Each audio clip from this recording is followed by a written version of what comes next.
যে আমরা যে একটা নতুন দেশ গড়ে তুলছি তার প্রত্যয়ে আমাদের খাগড়াছড়ির ছাত্র সমাজরা আমরা উদ্যোগ নিয়েছি যে আমরা দেশটাকে নতুন করে সাজাবো।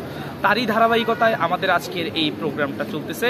এখানে হচ্ছে আমাদের অসাম্প্রদায়িক একটা বিষয় তুলে ধরা হচ্ছে। সেখানে হচ্ছে আমাদের পাহাড়ি বাঙালি, এখানে সবাই যেহেতু আমাদের এই পার্বত্য অঞ্চলে বসবাস করে, তাই সবার মিশেলে যেভাবে একটি সমৃদ্ধ নতুন বাংলাদেশ গড়ে তোলা হয়, যেখানে থাকবে না কোনো বৈষম্য, সেভাবেই আমরা কাজ করছি। এটা যাতে সবার মাঝে। আমাদের দেশ যেহেতু দ্বিতীয়বারের মতো নতুনভাবে স্বাধীন হয়েছে, তো আমরা স্টুডেন্টরা সবাই মিলে দেশকে নতুনভাবে সাজাইতে এসেছি। তার কারণে আমরা স্টুডেন্টরা এখানে কিছু চিত্র অঙ্কন করতেছি। তারপরে অবশ্যই ভালো লাগতেছে, আমরা খাগড়াছড়িকে আমাদের দেশকে ভালোবেসে করেছি। আমাদের দেশ দ্বিতীয়বার স্বাধীন হলো, আমরা আবার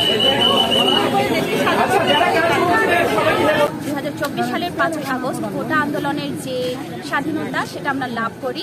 সেই সূত্রানুসারে আমরা আর্ট করতে এসেছি এবং আমাদের যে দাবি দাওয়াগুলো, অর্থাৎ পাহাড়ের কিছু অংশ কিন্তু সমতলের চাইতে পিছিয়ে আছে, আপনারা এখনো দেখে থাকবেন। সেটার জন্যই আমরা কিছু মনোভাব প্রকাশ করছি এখানে। তবে খাগড়াছড়িতে বিভিন্ন আর্টিস্ট আসছে, তাদের বিভিন্ন আর্ট করছে, আমরা তাদেরকে সহায়তা করছি। আমরা আমাদের স্বাধীনতাকে খাগড়াছড়ি মুক্তমঞ্চে এখানে আমরা সব ফুটে তুলছি আমাদের সবাইকে। ধন্যবাদ।